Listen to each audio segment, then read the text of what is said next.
Kick off summer with Memorial Day savings at Lowe's. Right now, get 5 Scott's Naturescapes 1.5 cubic foot mulch bags for just $10. Plus, get up to 40% off select major appliances and save an extra $50 on every $500 you spend on select major appliances $396 or more. Lowe's, we help, you save. Valid through 5/28. Mulch offer excludes Alaska and Hawaii. Selection varies by location. While supplies last. See Lowe's.com for more details. Blog Talk Radio.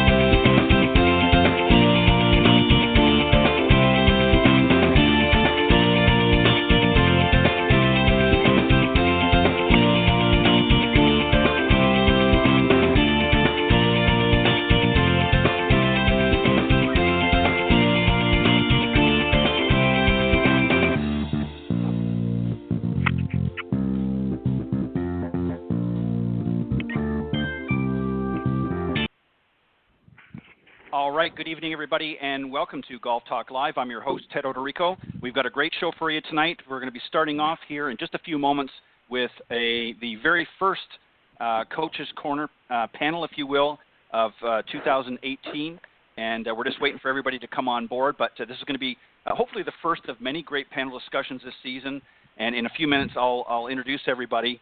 And then a little bit later on in the broadcast, I'm going to be joined by my very special guest this evening, Dan Pincus. He's the founder of the World Golf Network, and he's based out of the New Jersey, New York area. And we're going to talk to him in the second half of the show. But let me just remind everybody, of course, that's tuning in live, that we're live here from 6 to 8 p.m. Central, or 7 to 9 for those of you out on the East Coast, and 4 to 6 for those of you out in California time. And you can find us going to blogtalkradio.com. And up in the search key, just type Golf Talk Live, and that will take you there on the main page. And for some reason, if you can't listen live during the 6 to 8 broadcast tonight, just scroll down to that page, go to blogtalkradio.com/Golf Talk Live, and scroll down to the on-demand section. All of the shows, of course, are auto-recorded, so you can listen to the recorded version in its entirety a little bit later on when it's convenient for you. But I want to thank all of the folks for joining live tonight. And you can also catch the show on iTunes.com, Stitcher.com, and now TuneIn.com as well. Just go to the podcast section and just, again, type in Golf Talk Live, and that will get you there as well. So you can listen to the show on a variety of different social media outlets. Always update, speaking of social media, on Facebook. Go to Golf Talk Live blog to get it there. Also on my personal page, Puerto Rico, and several other pages as well on Facebook. Or you can also follow me on Twitter at Ted and Buck CEO. CEO is in capital letters. I'm also on LinkedIn.com, again under my personal name. You can find us there as well. So lots of great places to tune in and hear about the show. And if you want to call in anytime during the live broadcast, you're always welcome to do so. The number to call is area code 646-716-4667. Or you're welcome to email any questions or comments to me here at ted.golftalklive@gmail.com. And if you're somebody that's interested in coming on the show but maybe haven't been on here, or maybe you'd like to come back on, you haven't been on here for a few years, you're welcome to email me there as well at ted.golftalklive@gmail.com. Now, as I mentioned, I have a great panel lined up for this evening, and one of them is already here. The other two haven't shown up yet. Hopefully they won't be too much longer, but let me just introduce everybody, and then I'll sort of begin the discussion a little bit, and when the others come on board, then we'll get them to chime in. First up, of course, is Bill Abrams. He's a PGA professional and owner and director of instruction of Golf Solutions Academy in Balmoral Woods in Crete, Illinois, and also at the Carolina Club in Margate, Florida. Joining me here right now is Jamie Zimron. She's a speaker, instructor, body worker, and consultant, and a 5th degree black belt in Aikido. She's also a Class A LPGA teach professional, a corporate and conference speaker, executive trainer and coach, and speaker for Vistage International and TEC Canada, which is the executive committee. And then hopefully rounding out the panel is going to be Chuck Evans. He's a Golf Magazine Top 100 teacher, Golf Digest, one of the top teachers in America, and a top 50 growth of the game teacher as well. And he's also the owner of Chuck Evans Golf.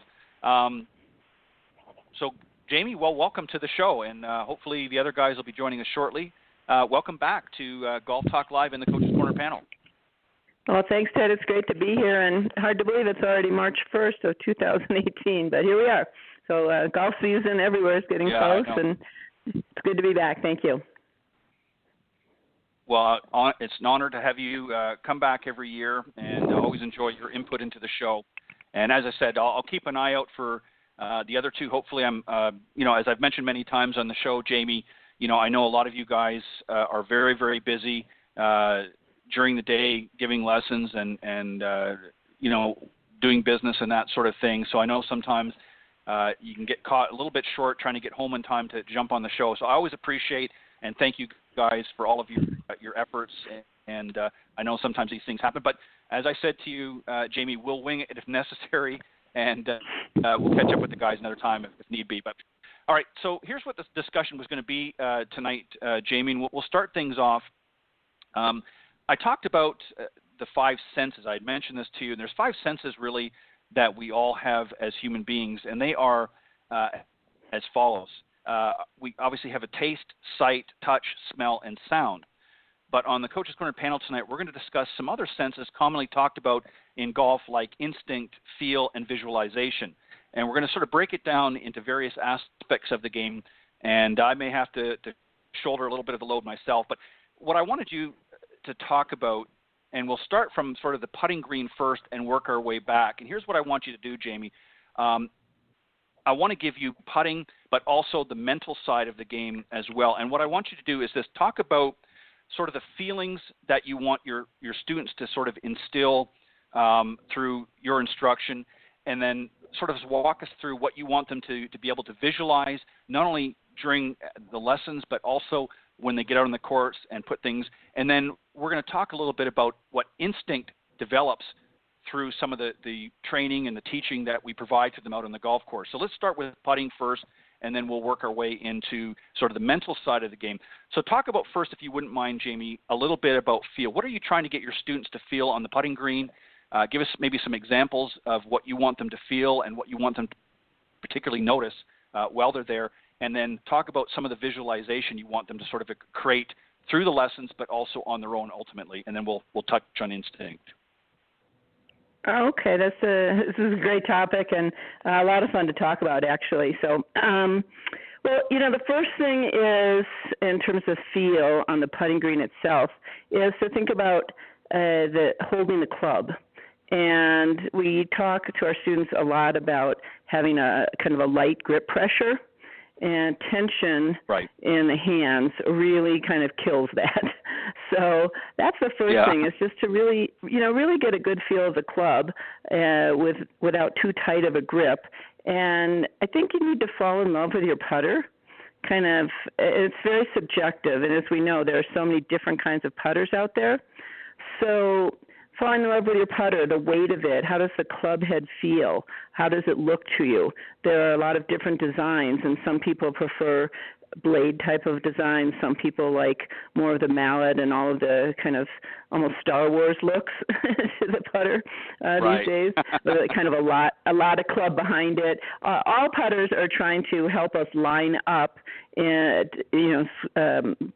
on a line to the target with the ball in the center of the club face, what we would call the sweet spot, and then to be able to, keep the club head coming through square on line, whether you take it straight back or have a little arc on the way back. We know we need to square the club up and follow through on the line so the ball rolls on the line we're intending. So that's the first thing, I think, is the feel of the club and the feel in our hands, the look. And just it's a very subjective thing again. Do you love your putter, or do you feel uncomfortable with it? We actually have a lie angle in the way that the shaft comes up towards us, so that, we're at a comfortable, proper distance that feels really good to us standing from the ball. And people need to know if they prefer the shaft is center shafted or shafted at the heel. So, again, there's no right answer. but that's a subjective thing, and I think people need to give themselves a lot of permission to really like their putter. Then the next thing I would say is around reading greens. And typically we think of that as a really visual experience. And of course you want to look at the line and look at the breaks and look at the slopes and look at the grain and all of that. But a lot of green reading comes about through your feet. So if people can sensitize their feet, that really helps in understanding the slope. And so which is going to help with how much which way the ball is going to break, the putt's going to break, how much.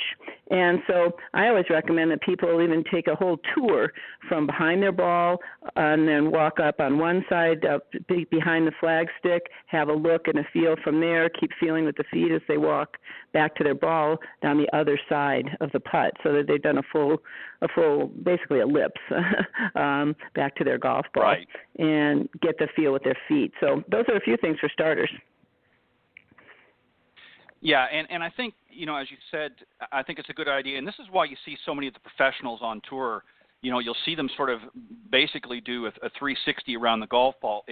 That's what they're trying to do, is with their feet they're trying to get an idea how the greens are undulating and where the break is going to be, and are they putting on a downslope? I mean, obviously they know through looking at their yardage book and playing practice rounds, they have a sense of how the thing is, but ultimately that's what they're trying to do, is walking around different eye angles and different sides of the cup and their golf ball to sort of sense that through their feet, as you said. So that's part of the feel. And you raised a great point, because this is something that a lot of people, I think, really overlook when, everybody spends a lot of time getting fit for their clubs, whether, it be their irons or their woods or metals, if you will.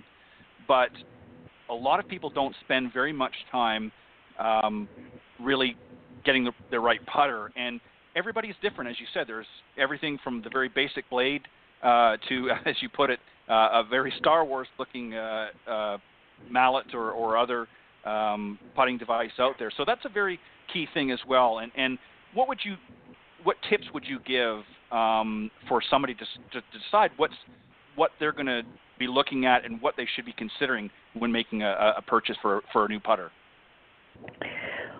Well, I think that people don't necessarily realize that, number one, a putter has loft. It's only a couple of degrees, but that's something right. important. It's not just a complete flat face. And then putters have length. So some people really like to have a putter that's shorter. They feel just more comfortable. They can kind of get closer to the ball. Some people like a longer putter. So you're looking at the length of the shaft. You're looking at the angle that it sort of comes up at you, which is also going to determine the distance that you are from the ball. And that some factors that can affect that could be your own height. That could be the condition of your back, how comfortable you are bending over or not. We saw Michelle Wee when she developed her tabletop style of putting, and right. I just happen to have heard from some pros that she has difficulty with her eyesight, and it's really important that people get their eyes over the target line and not past the ball, not too far, sort of beneath the ball, closer to themselves. You right. want your eyes pretty much over the line so that you can then move the club head parallel along that line and be able to roll the ball straight up your intended line. So she created this tabletop that brought her tall body closer to the ground, closer to the putting surface, and that helped her get her eyes directly over the ball. So that's my understanding. I mean, I didn't really get to talk to her about it, but that's how I understand how she developed that and what some of the factors were. Whatever it takes, I mean, that was sort of unsustainable probably in terms of her back, to be so bent over. But, these are considerations. And again, the weight of the club head is really, really important. And some people involve their wrists more in their putting. I still tend to. I grew up way back in the kind of old Arnie Jack days when it was really wristy putting. Right. And we teach the shoulder pendulum and keep your wrists out of it. The less you sort of alter or move the club face, if you can keep the club face square through the stroke, you're going to have a better chance of hitting your putt squarely. So, the idea of too much wrist in the putt tends to offset the club face from being square, making square impact. But that being said, some people like to putt a little more with their wrists. Some people like a heavy putter. It can help them to stabilize their wrists. Again, these things are so subjective. And even the grip, we've got claw grips, and we've got, we had the, they're now outlawed, but, kind of the taller putters and all. Some people even stand completely to the side of the ball that they can see and feel the putt and the line better. So there's no rules. There's no, outside of the rules of golf that you have to comply with, there are no real rules that say you need to do a reverse overlap grip, or you need to do a claw grip, or you should do a left hand low if you're a righty, or right hand low if you're a lefty, kind of a grip. That is all, again, so subjective. And the one thing is, I encourage people to experiment if they're having trouble putting. That being said, I think you can over-experiment and change your putting grip or change your putter too much, and you never get comfortable. So I think the idea is just to really find what works for you, what feels good for you, maybe change it up once in a while. But for the most part, I think whatever helps you feel comfortable and confident, and those are some of the factors that are involved. Yeah, and it's interesting that you mentioned that. It's a personal thing, because what might work for you might not necessarily work for me or another golfer. There's certainly basics that we want to instill when we're teaching our students, but at the same time, there's room and flexibility, again, within the rules of golf, that they can modify, whether they're standing to the side a little bit, whether they're using a slightly longer putter or a heavier head of the putter, or whatever the case may be. As long as they're conforming, it's USGA conforming, virtually the sky's the limit. And we've seen a lot of differences. Sure. Let me add one more factor in there that's important, and that is eye dominance. So most people tend to have a dominant eye, and depending if you're right-handed or left-handed, and which eye that is, that may be the eye that's looking down the target line or closer to the cup, or it may be the other eye. So there are, most pros know kind of how to check for eye dominance, and I recommend that people get a sense of that, because that can really affect how you're seeing the line, reading the putt, and also how you're making your stroke. So again, checking for eye dominance tends to be really important in putting. Yeah, you're well said, and you're exactly right. And I think, Jamie, this sort of follows into, and I know you've touched a little bit on it in the discussion here, but is the visualization component. Obviously we want to, see the line of the putt. We want to get an idea of the feel of the putter and things like that. But we also want students to be able to create a visualization for a number of reasons.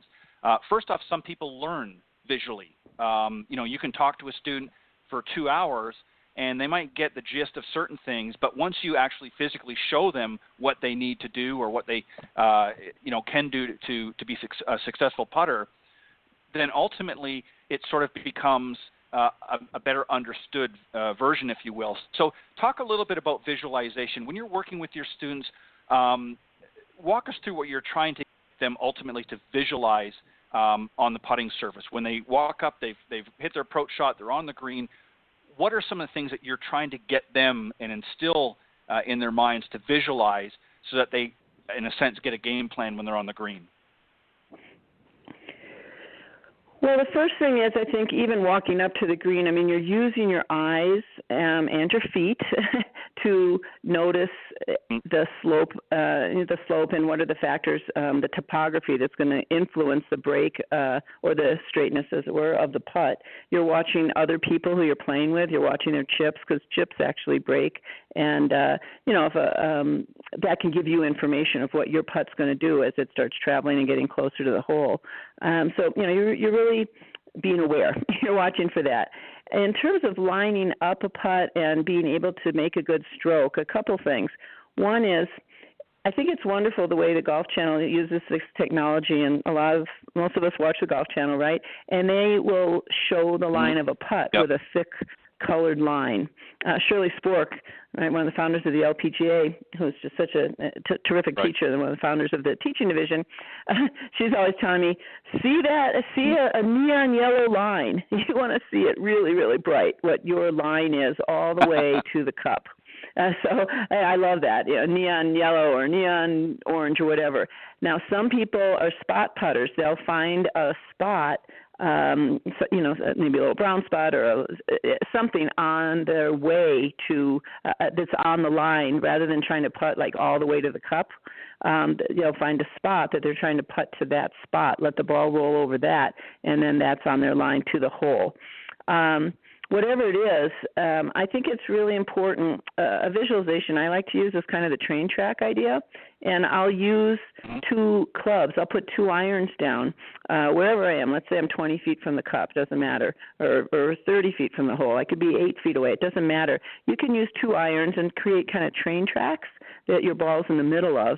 And granted, this is going to be kind of straight back, straight through putting. I might make the train tracks a little wider if to account for a little arc in the backswing of the putt. But the idea is to roll the putt and to see the putt kind of rolling out the train tracks, rolling out the chute straight on your chosen line for the first 2 feet, shall we say. If you can get your ball rolling head over heels, and a lot of people like to put a circular line around the diameter of the ball, and then get the ball rolling straight, but coming out that chute and having a visualization of the chute, shooting straight out or out the barrel of the rifle. That's such a great thing to say at the moment. No. But but just that idea of coming straight out the chute for the first couple feet. Yep. And again, you could use to just put two irons down and put your ball, parallel to each other, put your along the line that you believe the putt's going to roll, and get the ball rolling on line, coming out the chute straight on your line. Now, the putt is going to break on its own, right? I mean, we just let nature create the bend of the putt. We don't have to steer it. That's when we get into trouble. But if we can line our feet up and line our stroke up and have the visualization of coming straight out the chute, rolling straight up our line, letting nature take her course, and taking the ball into the hole. And, of course, people like to listen for the ball dropping in the hole. I think it's important to see the ball dropping into the cup, breaking into the cup, dropping into the cup. Sometimes it's nice to just remember that feeling as you're walking up to your putt of when you're bending over to pick the ball up out of the hole. That's another good thing to sort of think, feel, see. So these are some of the things that I think are really helpful. And again, that line that we can see that the Golf Channel often shows of the line of a putt, that's a good thing to visualize, and in neon, even better. Yeah, exactly. Well said. And thank you, Shirley, for that little tidbit. We can all learn from that as well. Shirley was a great guest to have on the show, and I thank you for having her come on last year. Jamie, let me ask you just one other thing that I want to mention too, is that sort of going back to feel just very quickly, and then we're going to move on and talk a little bit about instinct, how we sort of put all this together and add it into our psyche, if you will. Is other factors that you want to consider too are things like the conditions. For instance, if it's breezy or gusty, if the wind is a little gusty out there, these are things that we want to factor in as well. You want to feel that breeze. Is it coming towards you when you're lining up for your putt? Is it moving left to right or right to left? Those are factors to be aware of. Now, if it's a very mild breeze, it's not usually an issue. But when you start getting a little bit gusty and things like that, that can certainly affect how we want to aim and set up the putt, because we got to factor in that, especially if it's gusty, because you never know what's going to happen. So those are things to keep in mind as well.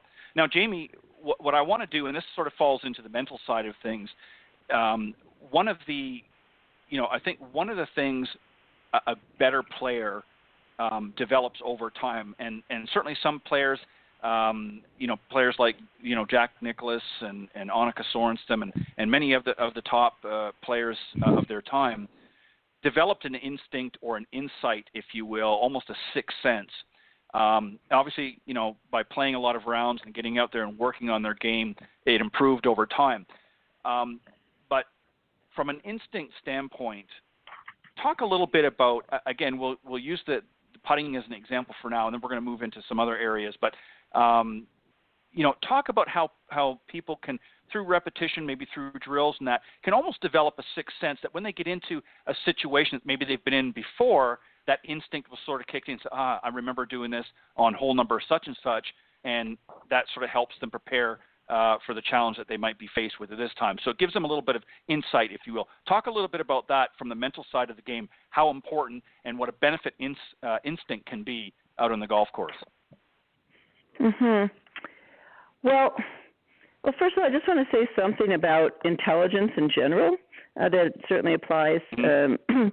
And that is is that we tend to think of intelligence or knowledge or what we need to do as something that we need to think about cognitively.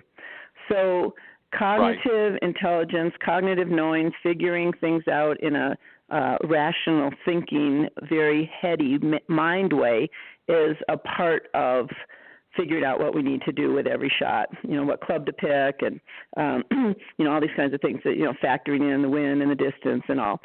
At the same time, I think it's really cool to realize that cognitive intelligence is one slice of the total intelligence pie, shall we say, right? And so what else? There are other ways that we know things, and that's what you're really bringing up today. Sixth sense, feel, gut, intuition, physical, getting the information in a sensate way through our feet or through the feel of the breeze on the right side of our face more than the left side, which tells us the direction the wind's coming. On a hill or a slope, right? We can feel which way our balance is going, and then that helps us to know where, which way things are going to tend to go. Are they going to draw? Are they going to fade? Are they going to break this way or that way? But the principle, the idea is that there is a bigger knowing pie than cognitive rational intelligence. So you definitely want to use your thinking faculty and at the same time use these other faculties that we're talking about today. And once you factor all of that in and you learn about yourself, where do you get the most knowledge? What can you trust and rely on the most? Then you're kind of accessing the whole greater field of intelligence. So I hope that doesn't sound too California, but it's really true. There's this greater field of intelligence. I'm in California. I get to say these things, but it's true. The thing is, it's true. So that being a context, to go back to your question, which was, I just lost your question here. We're talking about conditions and kind of talking about can you develop basically some of these other kinds of intelligence. And it's interesting, a lot of people when they're putting wonder about, or they'll make the comment, I hit it too hard. I didn't hit it hard enough. And that's usually what they focus on. Now, how hard you hit it or not is something that I believe is very hard to control. How hard did you hit it? I don't know. But it is possible to develop a feel that kind of blends these kinds of intelligence. And what I mean is that the distance a putt travels has to do mostly with the size of your putting stroke. I call it use your shoes. So we know we need to have a bit of acceleration on the way through a putt. And I usually say every stroke should add up to 100, say 50 back swing, 50 forward swing, maybe 45 back, 55 through. So we know that we have some acceleration. What we don't want to have is like 90 back and 10 coming through. That's a big decel. That's a lot of fear, like, better slow down. Or we take it back 60 and then we like really try to kill it and we wail on it and we go through 90. That's 150. So there's no ratio, there's no balance. And I think if we can start to kind of meter out and create a consistent ratio. And we know that when I say use your shoes on a short putt, backswing to my back foot, forward swing a little bit ahead of my forward foot. Maybe that's going to give me 3 or 4 feet, a short putt. A 10, 15, 20-foot putt. Maybe I'm going outside my shoe by 8 inches or 12 inches, and then I'm going forward by a matched-up amount. And that way, relative also to the stimp or to the pace of the green, we start to know what size stroke we need to make in order for the ball to roll a certain distance, cover a certain distance. And in that way, we can start to meter out and gain some control over the distance of a putt. And we know distance or direction are what make putts go in.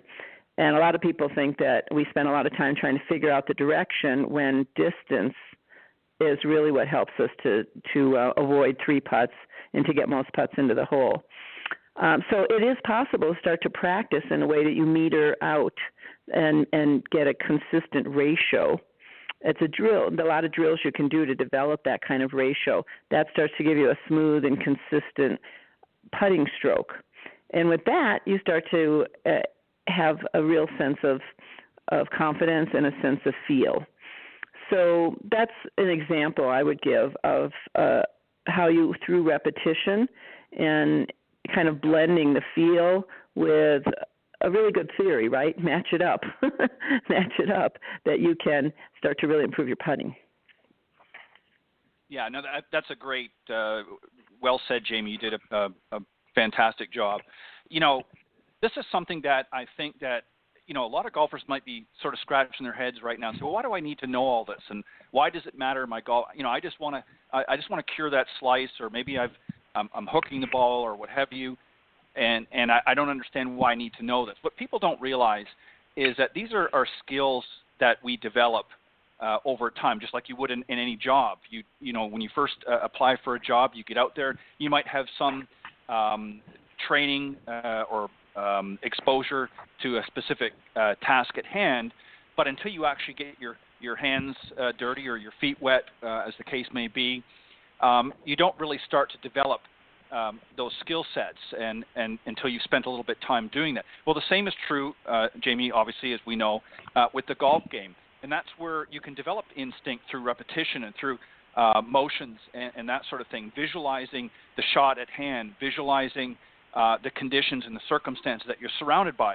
And these are things that, as you said, don't have to necessarily have a great amount of thought put into it. It can actually happen at a different subconscious level almost over time. But these are things that are important if a golfer truly wants to improve, because a lot of times, you know, everybody gets out in the driving range or the practice putting green, and they're just doing the same thing over, but they're not really putting any thought or feeling into it, if you will. They're not, you know, as you just pointed out here a few moments ago, they're not really feeling the situation. They're not walking around, testing the ground, looking for those undulations, looking for the break and that sort of thing, and testing the speeds of the green and the grain of the grass and that sort of thing. So there's a lot of components that go into becoming a better putter and golfer in general. And as you just pointed out, over time, this sort of natural instinct develops through repetition and through training and so forth. So this is why I wanted to touch on this right at the beginning of the year, as people are, you know, sort of thawing out in certain areas around the world, and particularly up in the Northeast and Northwest of the United States. You know, people need to start, if they truly want to improve their game, need to do certain things. And this is what I wanted to talk about, some of the things about the senses, if you will, bringing them into play. So let's move on if we can. Sorry, go ahead. Can I say a couple of things? If I Sure. can say a couple of things here. You say so many interesting, stimulating things. Always happens. I love talking with you. So a couple of things. One is, I think we all marvel at tour pros who are able, they train themselves to hit a shot 62 yards or 73 yards or 86 yards. Yep. I mean, with such specificity, 86 as opposed to 85 yards. They'll send their caddy out down the range with a baseball glove, for example, to catch their shots, right? And they'll have them stand at exactly those distances. The caddy will know. And, like, we don't have to get that specific, I think, but I do think that it helps as we want to break 100 or break 90 or, get down into the teen digits or even single digits. It helps to be able to know what we need to do to produce a 60-yard shot or a 70 or 80-yard shot, what size swing, what loft of club, these kinds of things. And these are definitely things that we can practice, that we can train ourselves. I think that I'm a martial artist. In fact, I just got my 6th degree black belt, so I'm happy about that. And one of the things that I've imported, thank you very much, that I've imported from martial arts into my Ki golf training, Aikido Ki golf training, a couple things. One is this notion of centeredness, really being centered and having a solid base, that we're connected to our legs and our feet and our balance and the ground, and we have kind of a stable center, so we're not swaying and moving and lifting off the ball, that we're able to match up our backstroke with our forward swing. These things start to give us some consistency, some regularity. I've also kind of taken this concept that we call kata. It's a Japanese word. Kata means form practice for anybody who's done some martial arts. Or Tai Chi. People see Tai Chi people in the park, and they're doing what we call long forms and short forms. And the idea of the martial arts masters was to create a correct series of movements where the positions and the transitions, the qualities of movement are correct in this proper form. That way they could teach punches, kicks, strikes, all the things you do in martial arts that are actually quite complex. But when they're put into this correct form and taught as a repeating form, then the student can start to practice over and over, repeat those forms, those movements. And as they start to practice this kata over and over, it starts to internalize and become more automatic. It's what golfers call muscle memory. And that's the idea of practice and repetition. So one of the things that I've done in Ki golf is that I had a realization about 20 years ago that the golf swing is actually a kata. It's a repeating form of the backswing, downswing, impact, follow-through movement. And I thought, gosh, if I could create proper motion, and I've used a lot of the sort of freeze-frame pictures of tour pros so that we know what good positions are, and down the line, and where all our body parts need to be at different parts at times in the swing, how the club comes back square at impact, what's a good follow-through position, and those qualities of centeredness and balance that give timing and tempo and rhythm, moving from the lower to the upper body like all sports do, that by creating the golf swing as a kata, it was easier to teach, and then students can just practice the kata. Pretty soon all these sort of mistakes disappear, and correct motion. People are practicing in a really coherent way. They're training their muscles, their muscle memory, their body mind to produce the same correct swing motion over and over and over. One of the things the master said, which I love, it's one of my favorite quotes, is the purpose of kata, or repeating form practice, is to throw away the kata. You don't need it anymore. Now you're not thinking about it. Now it's totally natural. Now you're just doing it. And that's when we start to have this natural feel, when we throw away the kata, yeah? And it's a great thing. And then we can rely on it. And then we're having this beautiful centered shots and this lovely free rhythm and timing tempo to our golf swing. We have confidence that we're actually going to make centered contact and hit the ball the distance and the direction that we intend for it to go. Now that's really great. Then we start to be in more of this flow state. And it's the flow state where we have a lot more access to this greater intelligence in our senses, and we feel like we can trust them, we can rely on it. At first, And it's fine for beginner golfers. You're learning. You got to think about stuff. you got to think about it to even start to learn it. Where do I put my hands? What do I do with my feet? How far do I, it's okay to think. But as you practice over and over, sort of kata-like, repeating correct motion, correct principles, well, now, you start to advance and develop. It's kind of like learning to write when you're in first grade. You got to make A, B, B, C, C. You make a form, right, of the letter until you don't have to think about it anymore. Throw away the kata. You make your own A, B, and C. You're doing great. And then you have cursive writing, right, flowing writing. Same thing in golf. It's just the same kind of learning process. And then we start to be able to put our own feeling and all into what we do. Yeah, well said. And Jamie, that's the thing, that's the key, and that's really what we're trying to talk about here is, and as you very eloquently pointed out, our beginning golfers that maybe have only been out a few times and haven't really developed those skill sets yet.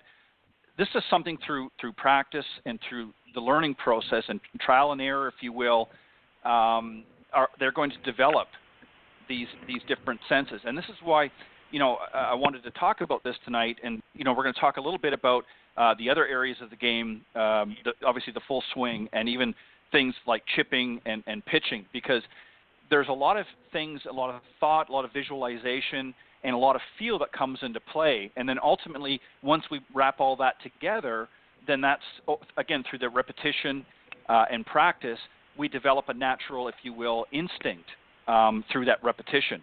And so this is why I wanted to talk about this tonight, Jamie, on the Coach's Corner panel, because this is something that a lot of people don't think about. They spend far too much time working on areas of their game that are not yielding results because they don't know what to do. Or they'll take instruction, but then they don't practice what they've learned. They'll go back to the same old mistakes because it's comfortable, because as you said, they've worked in that kata for a while, but it hasn't served them well. It's not a proper function or movement. So they just keep making those same mistakes, and they wonder why there's no level of improvement.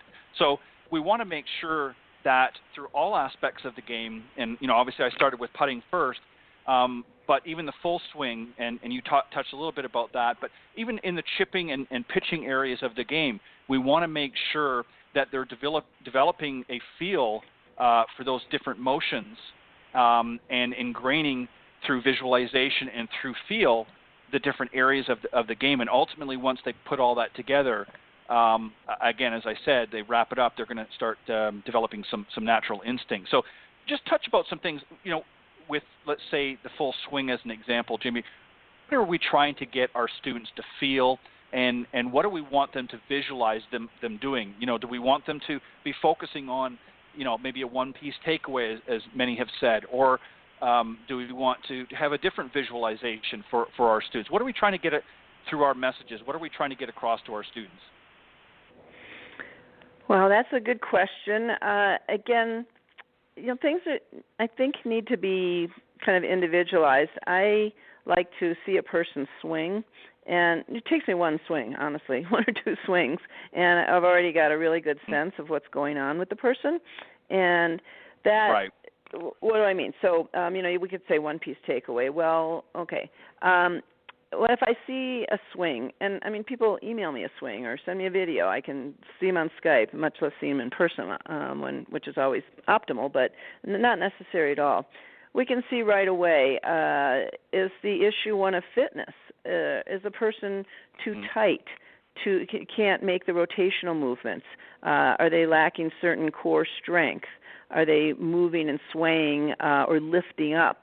Are there the muscles around their elbows might be tight? No kidding, and therefore they can't extend their arms for a one-piece, for down the line on the backswing, or they lift through the forward swing. They can't extend their arms completely till the end of the impact zone. So, it could be a fitness issue. It could be that they're using too much upper body. That's a really common thing that I see in the full swing, throughout the golf swing, really, but especially in full swing. Too much upper body, not understanding the use of the lower body and the legs and feet in the golf swing. We often think that there isn't footwork per se, like there is, for example, in football or baseball or tennis, right? Obvious there's a lot of footwork because people are running around and doing things. We're just standing there, so what do you mean there's footwork? We're not even dancing, right? But there's a lot of footwork in golf. Which way your feet are positioned, right, at address? Are they in a position where it's hard to, where the hips are actually locked because the feet are too straight and square and the person can't turn their hips? Are they too wide open and so people are just, sort of lacking balance?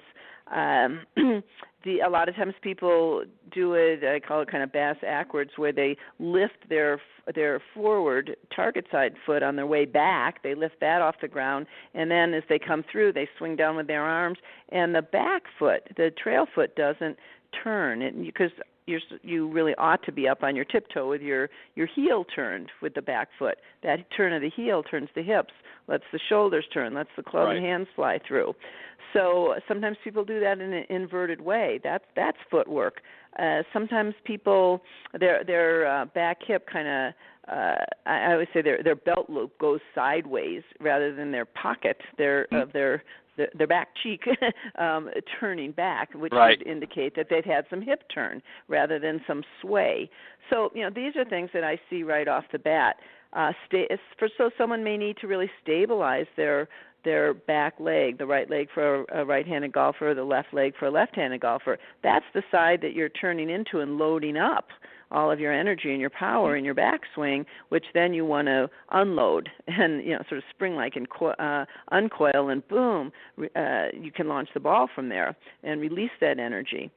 So, it may be stabilizing that back leg. It may be turning the back foot through into the follow-through so that there is some release of the club and the body. It could be issues with the arms and hands. A lot of times it's the connection between the lower body and the core rotational movement and then the arms and hands and the club on that sort of peripheral connected outer circle of the golf swing.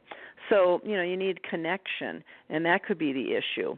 It depends, but for me and most, I think, pros, it doesn't take a lot of swings to be able to really pinpoint a few key areas for each individual, that working on those things would really make a huge difference in their golf swing.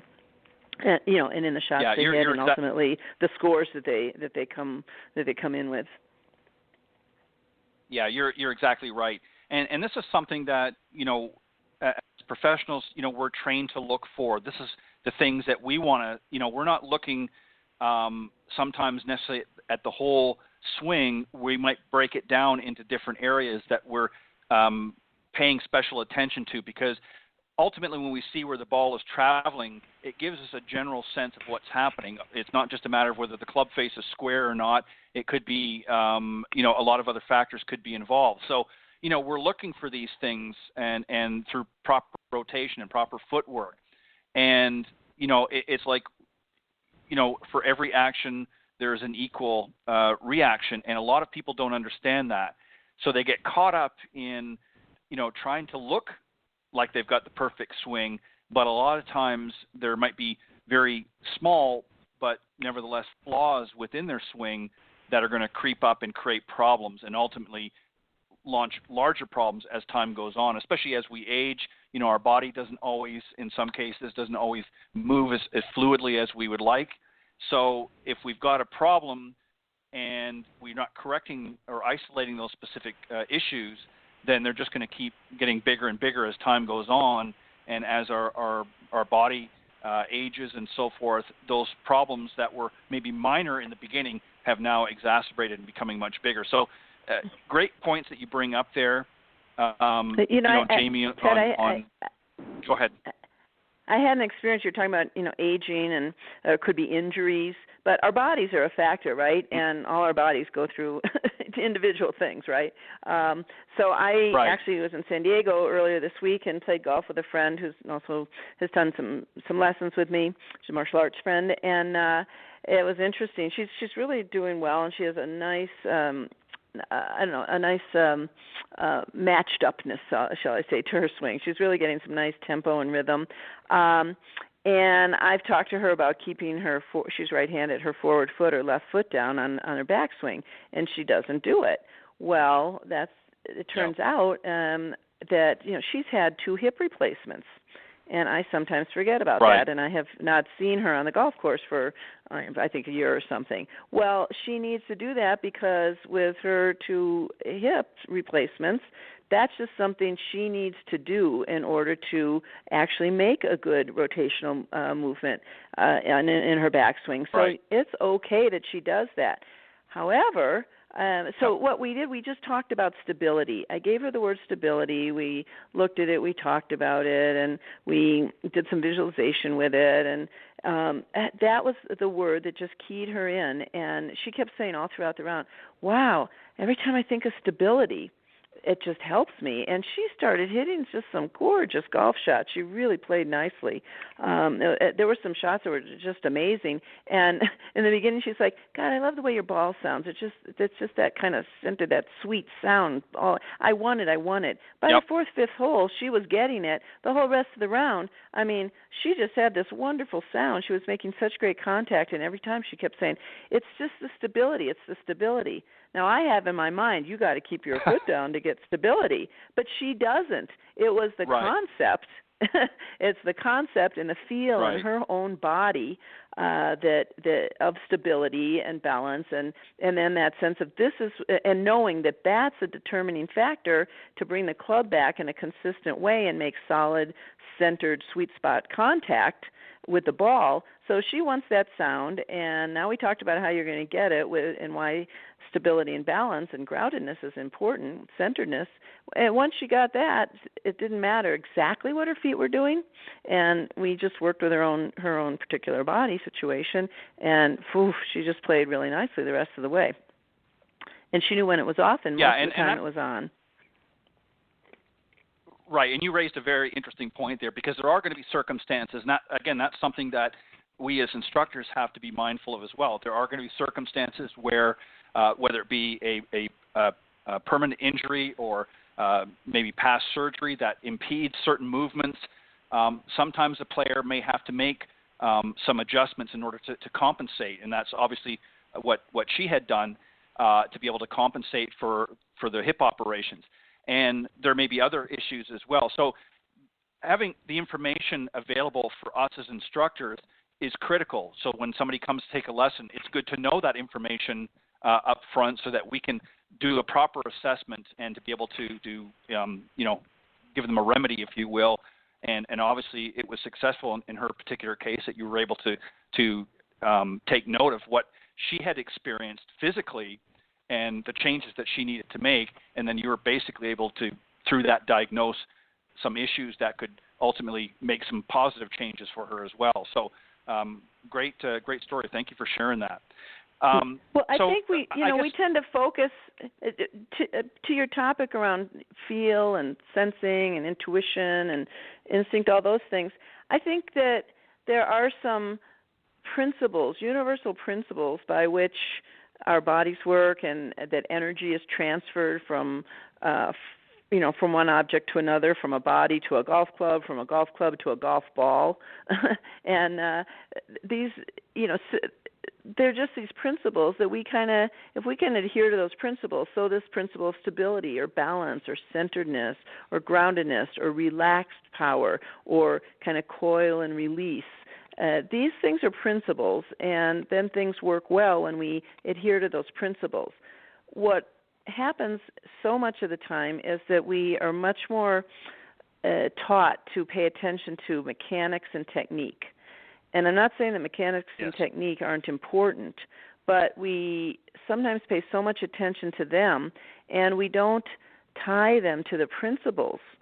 And so we don't emphasize to our students and to ourselves, even in our own minds, enough that we need to practice the principles. Now, how we get there, it does help to have certain kinds of mechanics and techniques, but sometimes we have to modify them because of our aches or pains or injuries or surgeries or age or body type or, whatever it is, a predilection, right? We all have our own varying predilections. So if we can start to really pay even more attention, much more than I think we do, to the principles, adhering to the principles, and then having an understanding how technique and mechanics relates to those principles, understanding how adjustments that we may need to make in the mechanics so that we can still accomplish those principles, then I think we start to do better. But so I think I'm saying that the feel and the intuition, the instinct, those things are much more related to these universal principles, and they are encoded in our bodies and our soma, our somatic, our bodies. They're encoded in kind of the way energy works, and golf is energy. Everything is transferring energy from here to there, right, to move something. So if we can start to really pay more attention to those principles, and then kind of, you'll see, even on tour, there isn't exactly one swing. I mean, Jim Furyk reroutes his club in a way that nobody else does, but he does get back to a position that he can deliver that does follow the principles. So long as he does that, doesn't matter how he routed his club. And I think that's what we need to pay more attention to, both as teachers, as students, just as players and as people. It's really, what are these natural principles that we can join and align and harmonize ourselves with so that, we come out better. Yeah, and those are all great points. That's just to sort of sum it up. I think a lot of times, Jamie, that we work with, especially new students, tend to focus on things that really are not going to yield the results that are needed. And, we all have to learn from the very basics as we go along. And then through practice and repetition, we develop, a certain skill set, if you will. But we have to make sure that we're doing and adopting those sort of universal principles, as you pointed out. And then over time, the feel and the visualization of and sort of better understanding of what it is that we need to do to accomplish and be successful out in the golf course, will come in time. And again, as I mentioned earlier, that sort of brings back to that insight and instinct, if you will, over time. But so I guess what I want the listeners out there to take away from this discussion tonight, Jamie, is when you go out and you get ready to start the season, for those of you that maybe have already started, it's never too late, but for those of you that maybe are still in a bit of a winter thaw and waiting to itching to get on the golf course, don't just run to the driving range and get a bucket or so of golf balls and just start hitting them. Put some thought into it. Go and see your local professional and get a sort of a spring tune-up and a refresher, because a lot of people don't take advantage of the winter. They're not practicing, and they're sort of, couch potatoes for 4 or 5 months, depending on the circumstances, and they're not really, fresh. They're not thinking about fitness. They haven't been for several months. Now they get out there, and, the injuries come early in the season because they haven't been properly prepared.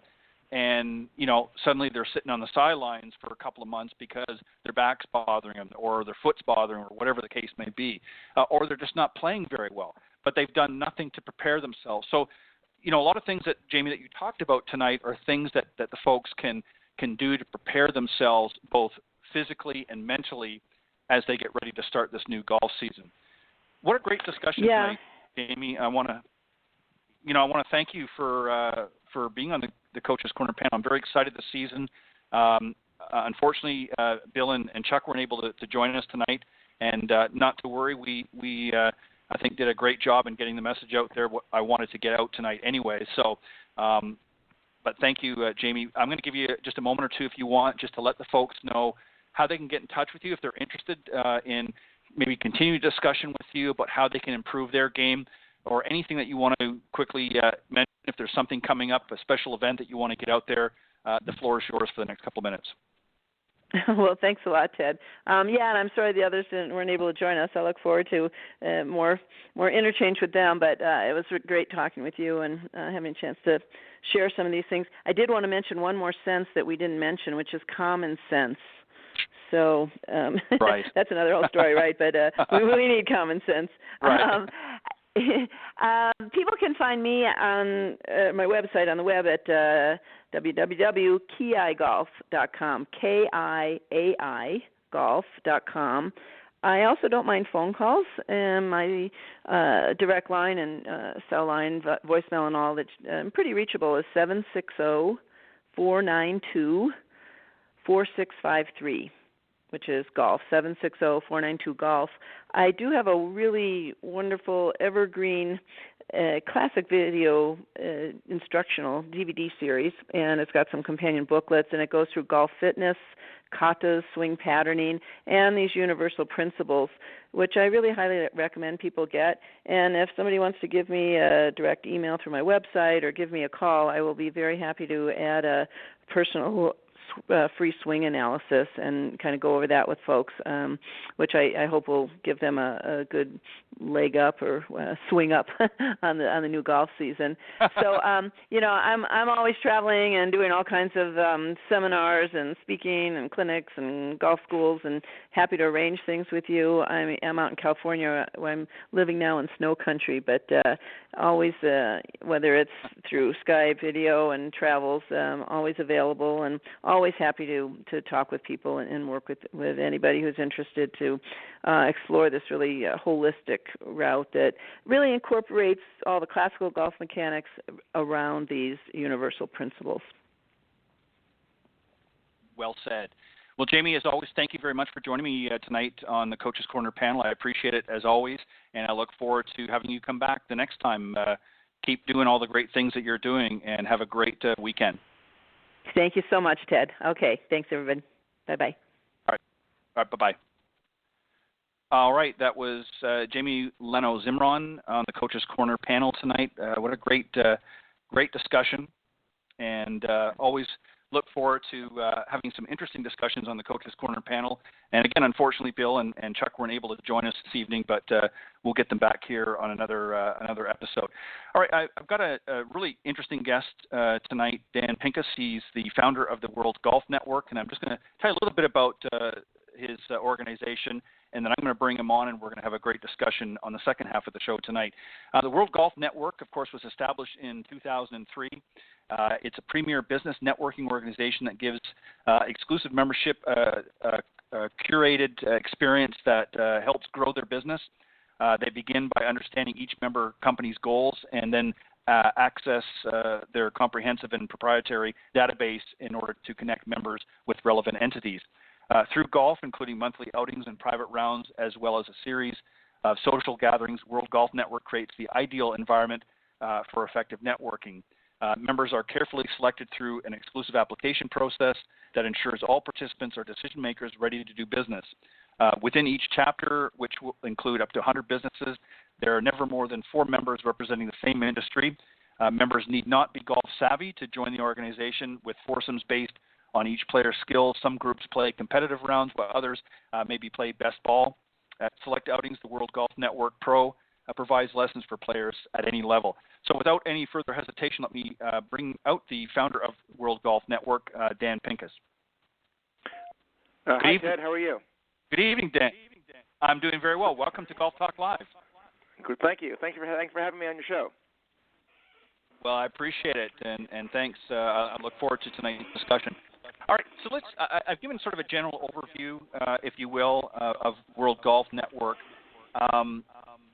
But let's talk a little bit about essentially the effectiveness of networking and how it helps or how it can help grow your business. Talk a little bit about that, basically the concept. Right. So networking actually is probably one of the least expensive ways to grow a business, but it does take time, and you have to network properly with the right people. Otherwise, it's not effective. And the reason why networking is so powerful is because rather than you doing all the sales yourself as a business, you actually have other people looking out for you, referring you business, and speaking well of you, and you always think better of a company when someone else speaks about you than you speak about yourself.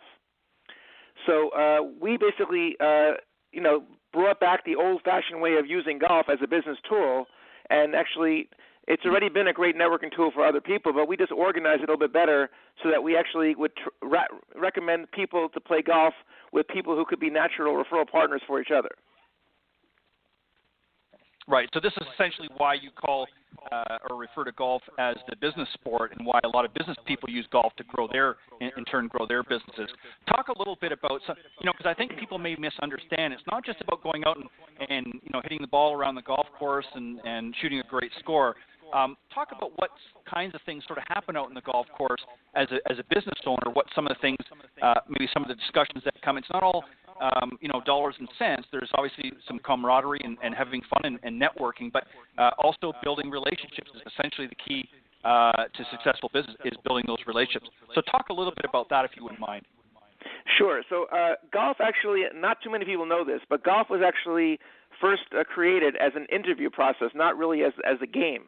And people, and the reason why women did not play golf in the for many years is because women were not in business, and golf was really created to qualify who you're actually playing with. It's actually quite revealing in terms of who you're playing with. So when you play a round of golf with someone, you'll find out if they're a cheater, if they lie, how they handle stress, how they communicate with others.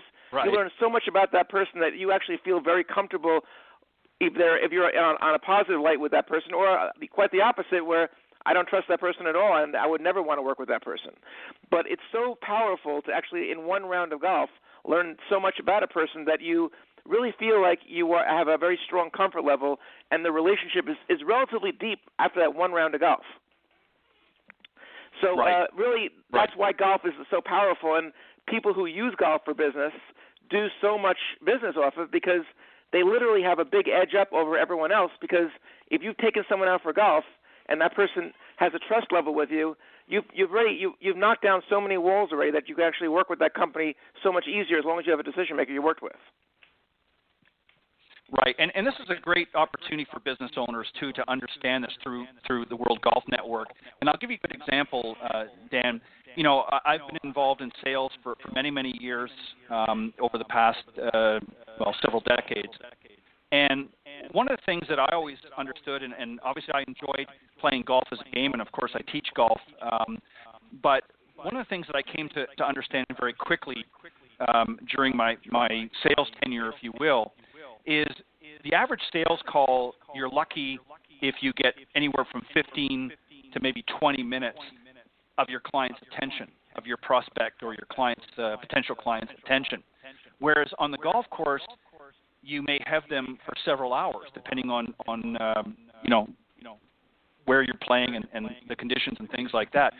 So instead of now having that person's interest or their captive interest for maybe 15, 20 minutes, you've now got them on the golf course. And as you just pointed out, there's a lot of information that you can learn over the course of, say, 3 or 4 hours, again, depending on how long you're playing for.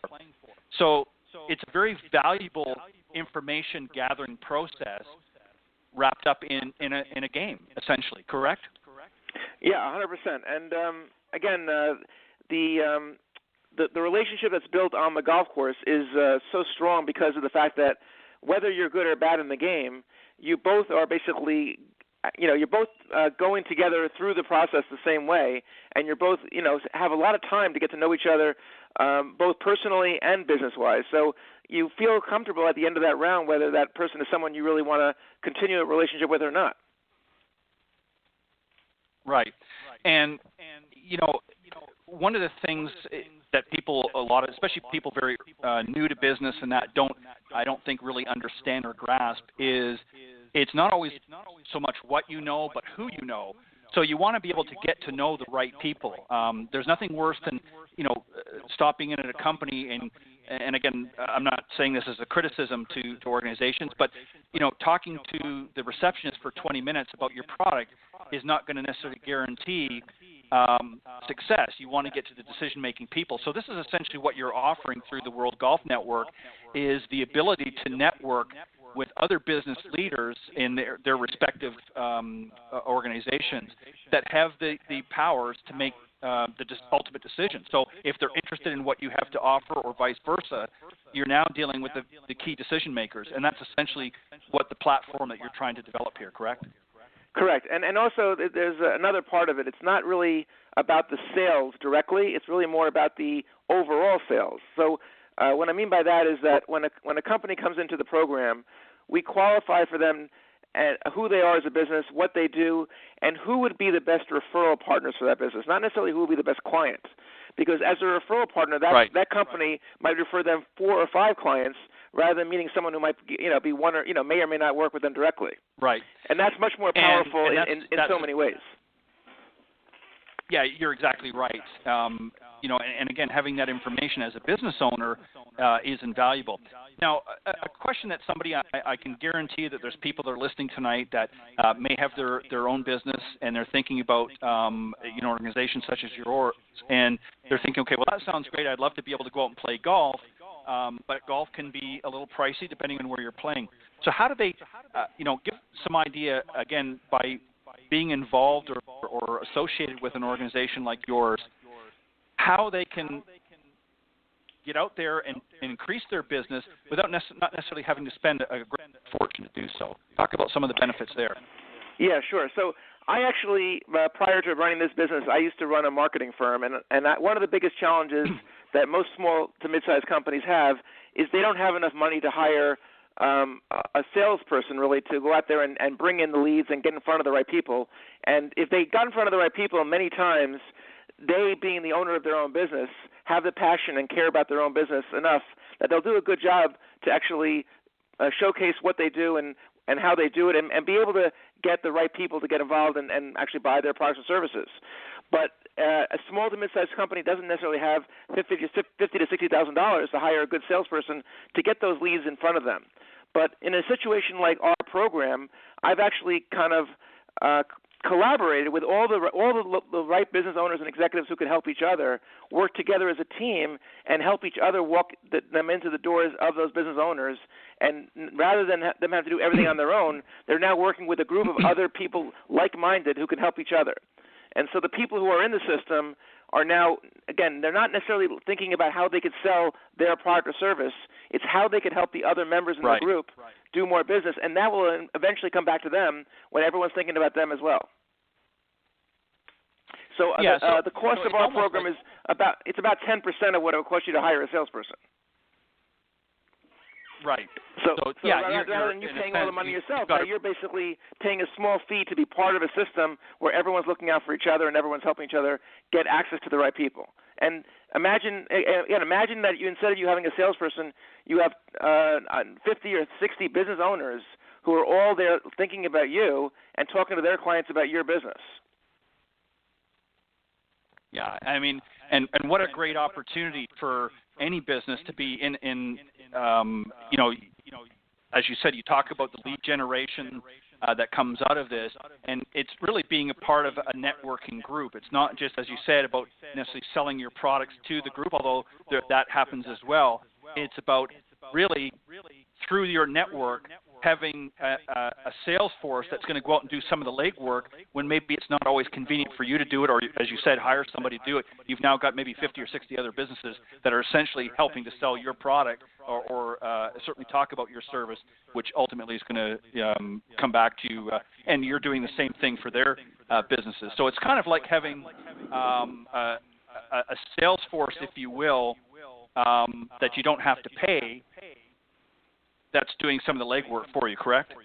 That's right. And they happen to be better than a salesperson because they own their own business, and when they're referring you, it comes across much more truthful and honest than if someone is selling you as a salesperson is trying to make commission. Right, exactly. So you obviously talk about some of the membership options. Let's talk about some of the benefits. You've mentioned obviously a few right now, but let's get into a little bit more depth. So how does it work? So let's say if there's business owners listening out there tonight, what's the first step? What do they need to do, and how do they go about doing it? And then what are some of the benefits being involved so with the World Golf there's 3 levels Network? of membership. We have a beginner membership for those who are not comfortable with the game of golf, and we actually give them 5 golf lessons as part of a package before they actually come into the program, so they feel that they can get involved with the group and not feel embarrassed to basically play with the rest of the members. Within the group itself, as you mentioned prior, we actually have 2 levels of players. We have what we call a social level player, which are people who basically have a handicap of over 27, or they play over 100, which is actually quite common. There are a lot of golfers who can't break 100. Sure. Right. And for those golfers, Right. they have to play best ball, as you mentioned before again, and it just keeps the game going. Yep. We say in our program, it's not a sin to play bad golf; it's a sin to play slow golf.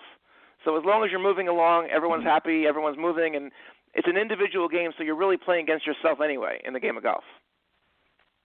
So that's the second. Yeah, I was going to say the second level is you're basically just in the group as either a social member or a competitive member based on your handicap. And then we have also a premium membership, and the premium membership gives you 2 free qualified guests at every group golf outing, every cocktail event that we host, and you can actually take care of your clients, prospective clients, your vendors, and as long as they're business owners, they can come to these events and functions, and it helps all the other members meet more people. It helps you take care of the people that you want to take care of, and it also gives you actually more power, because then when people know that you brought all these guests, people say, wow, that person knows a lot of great people. I want to get to know that person even better, and I want to see if I can work with that person and do some business with them. Yeah. What do you say to the business, again, sort of going back to what I mentioned a while ago, and again, I know everybody doesn't have to be out there every week playing golf necessarily, but what do you say to businesses that might be interested in what you have to offer, but they're saying, well, I don't have a lot of time, and I'm just a small business here. I'm not always going to be able to get out there and play golf like that. What do you say, or how do you advise them, again, to some of the benefits and why they should be setting aside that time as opposed to maybe doing other things that are obviously counterproductive for their business in general? Right. So a lot of people are more comfortable on the phone making cold calls, which I'm actually amazed at because I find that to be one of the most difficult things to do.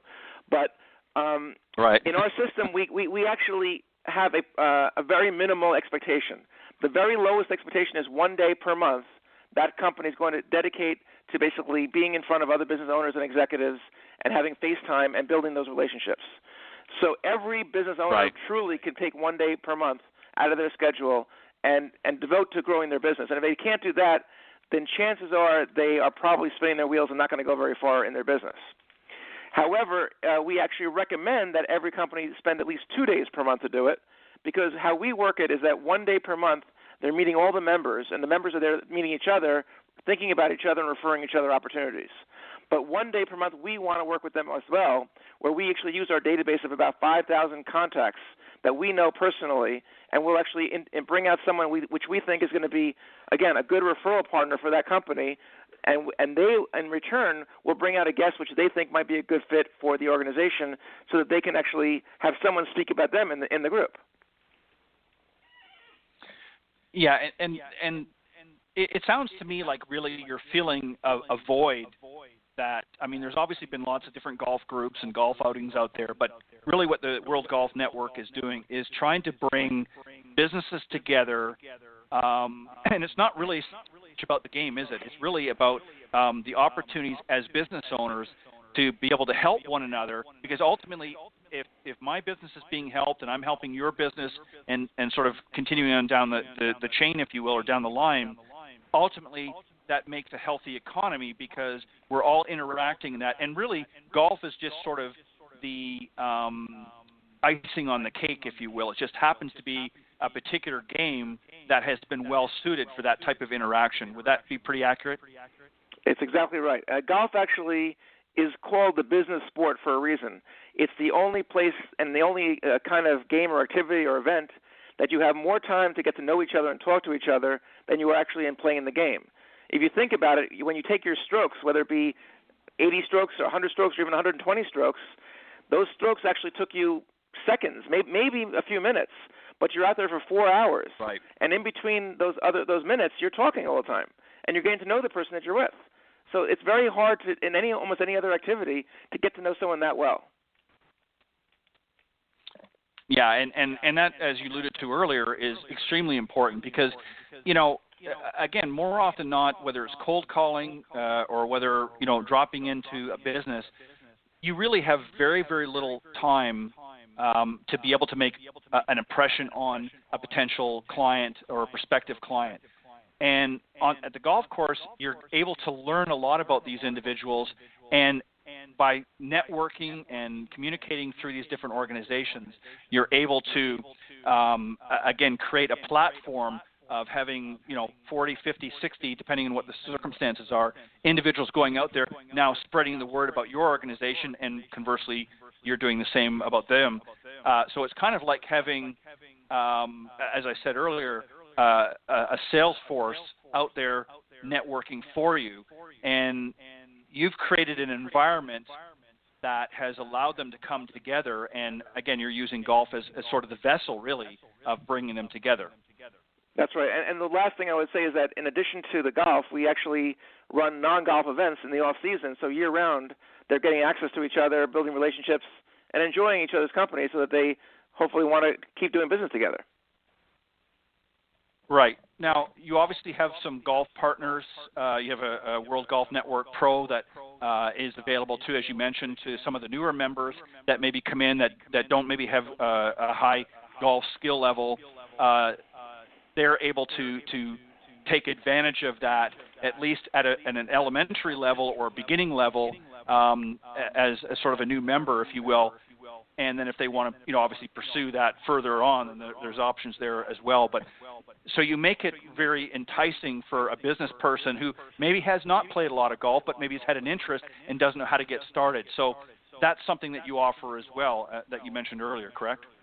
Yes, that's the beginner membership, and we actually have a number of members who take advantage of that because, it's if they don't feel comfortable playing with everybody, they're going to feel uneasy about actually even the relationship, and we want people to be comfortable, enjoy themselves, and really take it.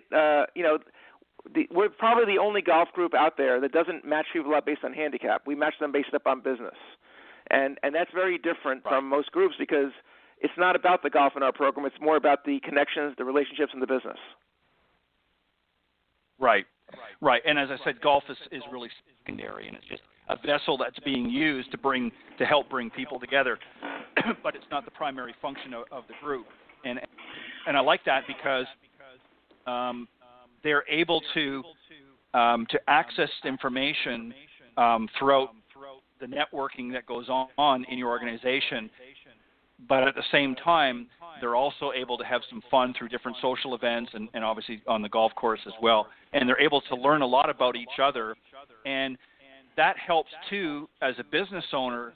The more knowledgeable the other members become about my business, the more confident they're going to be able to refer my business to potential clients of theirs or business associates outside of the group. So this, again, creates that perfect platform for them. And I think it sounds like you've got a really great network of business professionals. Now, you've been doing this since this was launched in 2003. What's the future? What do you see the future of the World Golf Network? What sort of your long-term vision have you got for it? Right. So we expect in the next 2 years to actually fill up this a local area that we currently run, which is in New York and New Jersey. And we draw mostly from Manhattan, Westchester, Rockland, and North Jersey right now in terms of our members. But we actually hope to find partners who want to open up other territories for us, like Long Island and Connecticut and Central Jersey and Pennsylvania and other places around the local area.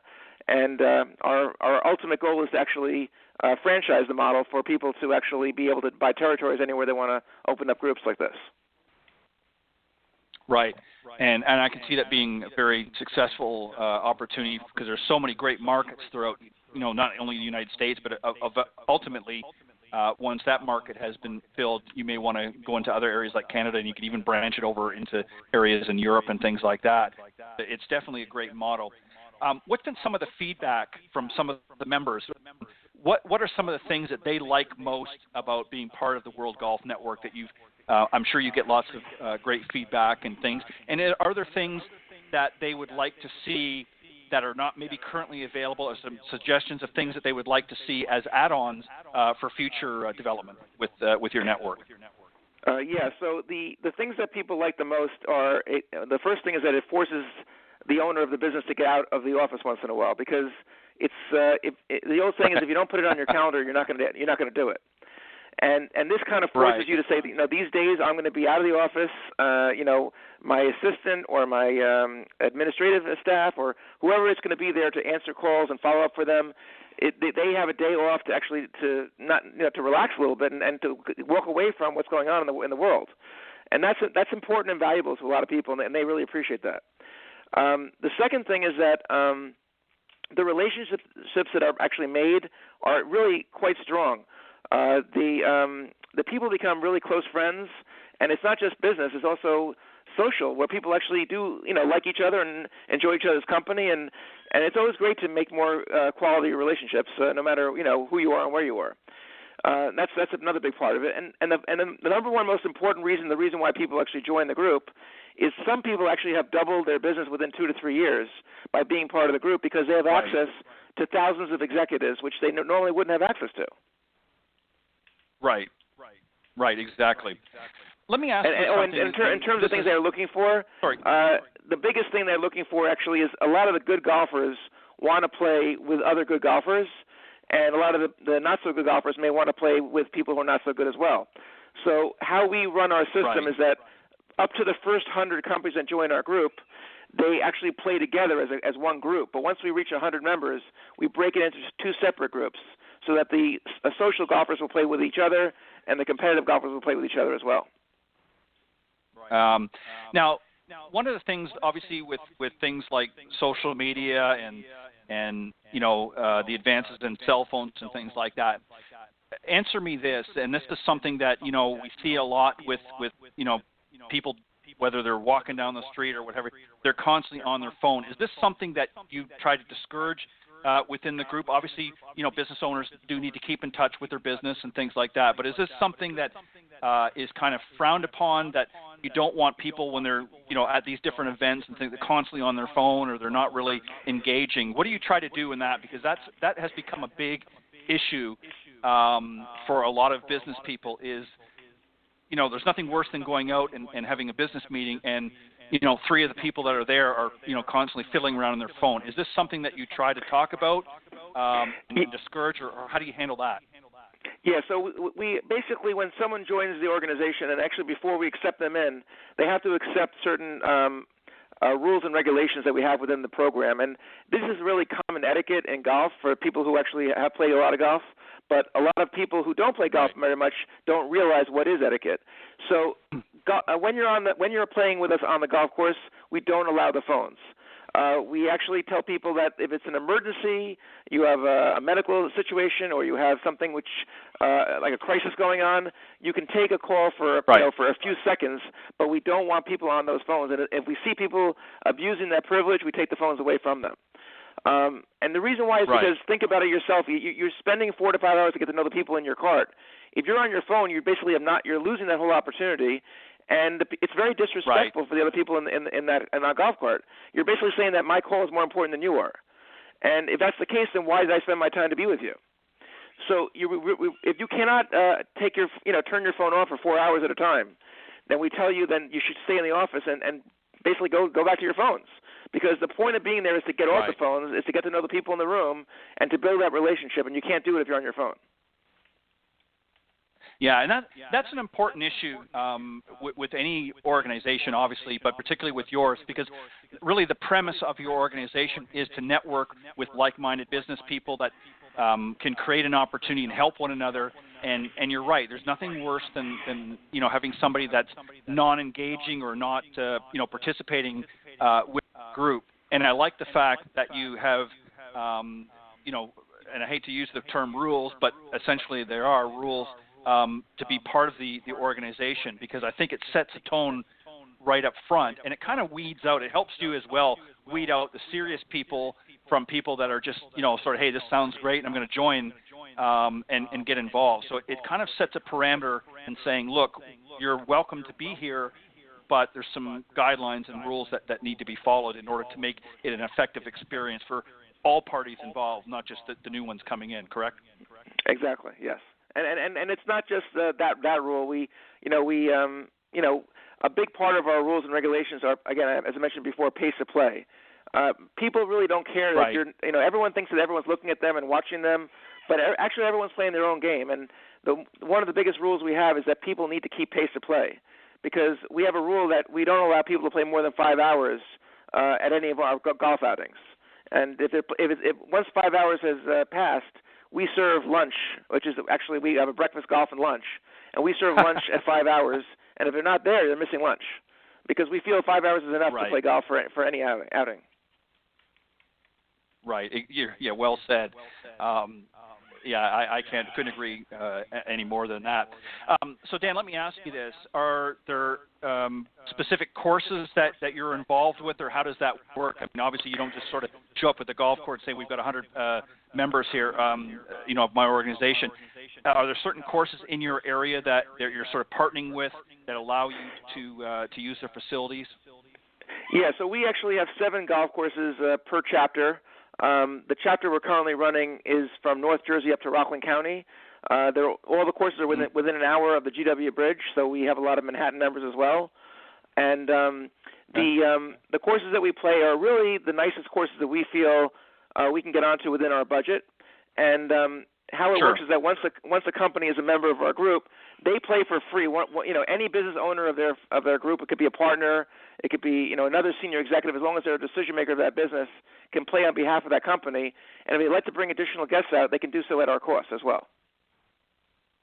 Oh, okay. So if they want to, as I said, if they want to take out clients, prospective clients, they want to make a mini outing of it and take out 8 or 9 of their clients, they can do that as long as they are qualified guests and as long as we don't have too many of the same people already in the room. Sure. No, I agree. No, that's great. So, if somebody wants to become involved with the World Golf Network, what's the first step? What do they need to do? Well, the first step is to look at the website, which is worldgolfnetwork.com, because on our site we have a lot of video showing sample events.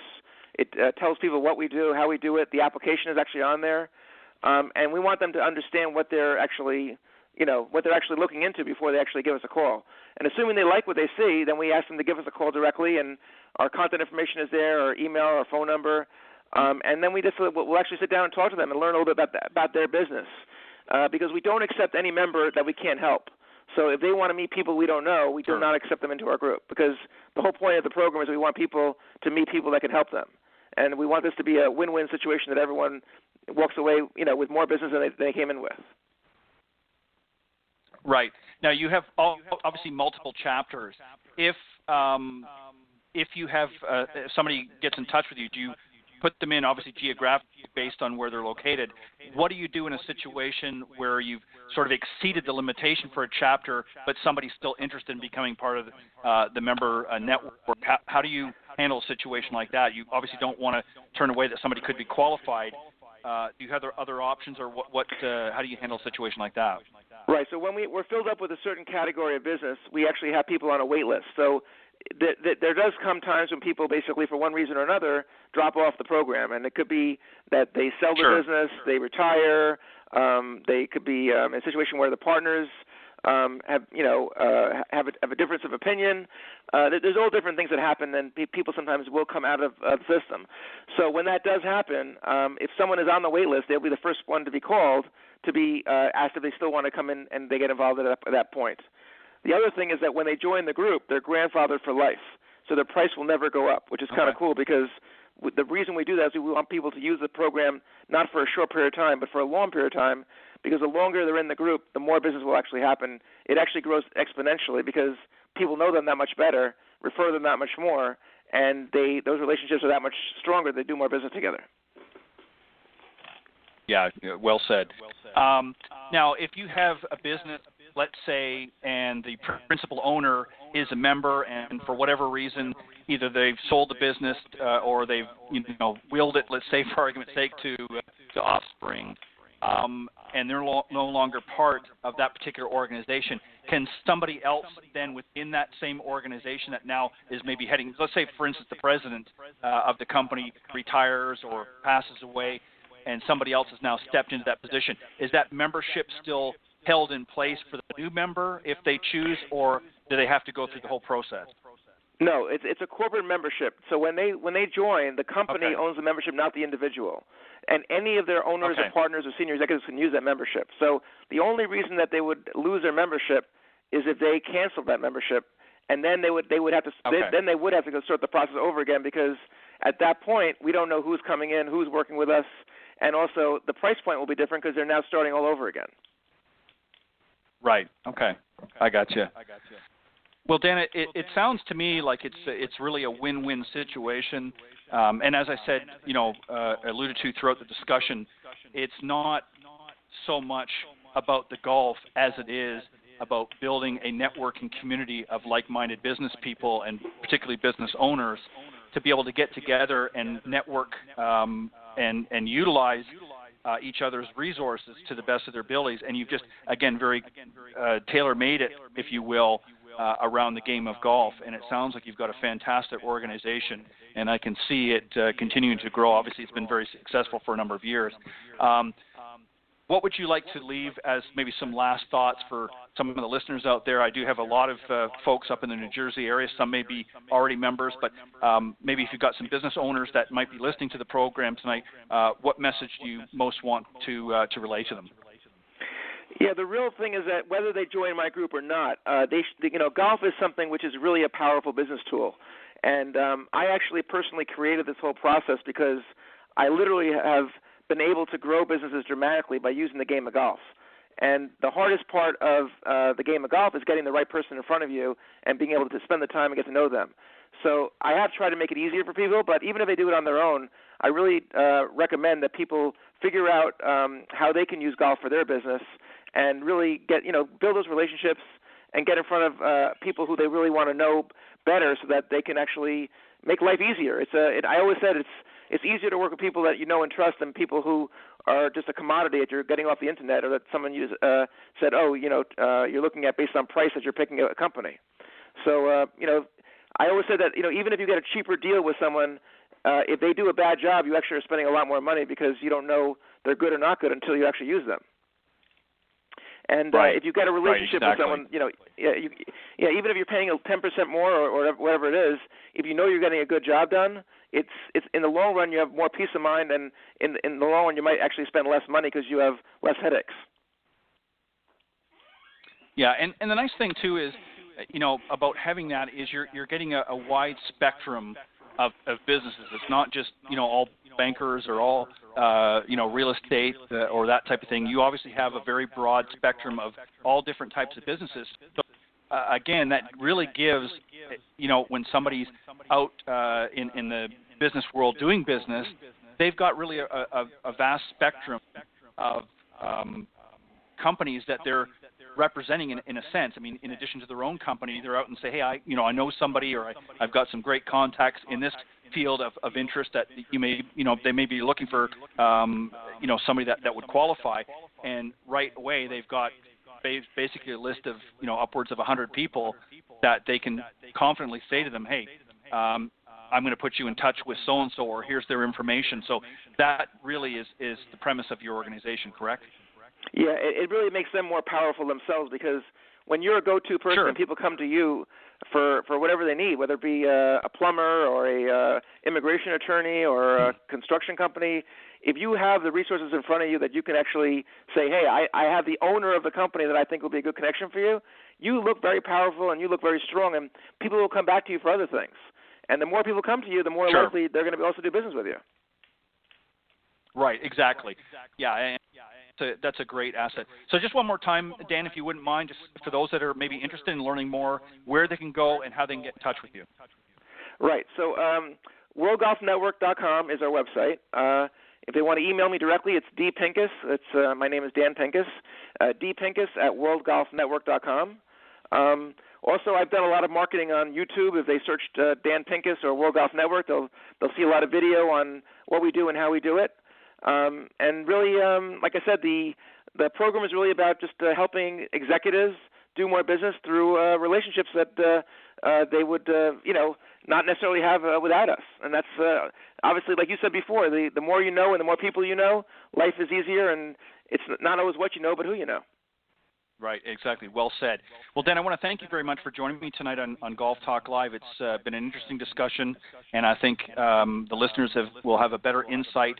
And if they want to get more information, again, they can go to worldgolfnetwork.com, and all of the information is laid out there, and also ways to contact Dan. So, Dan, thank you for joining me tonight on Golf Talk Live, and much continued success with the World Golf Network. Thanks again for everything. Appreciate being on the show. All right, no problem. Have a great one. You too. All right, that was my very special guest, Dan Pincus from the World Golf Network. Definitely a great organization. Again, if you want to get in touch with Dan or you want to learn more about the organization, go to worldgolfnetwork.com, and all the information is there, including his contact information. I want to thank Jamie Leno-Zimron for joining me tonight on the Coach's Corner panel, and I apologize for those that you tuned in that unfortunately Bill and Chuck weren't able to join us tonight, but that sometimes happens here on the panel, but we'll get them the next time. But I want to thank Jamie for doing a fantastic job and helping me hold down the fort on the very first Coach's Corner panel of 2018. Got a great panel discussion up for next week as well, so I hope you come back and join us, plus another interesting guest. And I just want to take this opportunity to thank all of the listeners worldwide for faithfully tuning in. And it's really through your consistent and your enthusiasm and also your listenership that really helps me to keep the motion going, if you will, with the show. I enjoy doing it. I get to talk with a lot of great talented coaches and teacher professionals, authors, and entrepreneurs like my special guest tonight. And it's, again, through their participation and guest appearances that make Golf Talk Live a first-class show. Thanks to all the sponsors and supporters of the show. Thanks again to Jamie Leno-Zimron and Dan Pincus. Dan, of course, is the founder of the World Golf Network. Thanks, guys. I look forward to having another great show next week here on Golf Talk Live. God bless everybody. Have a great weekend, and I'll see you next Thursday right here, Golf Talk Live. Bye-bye.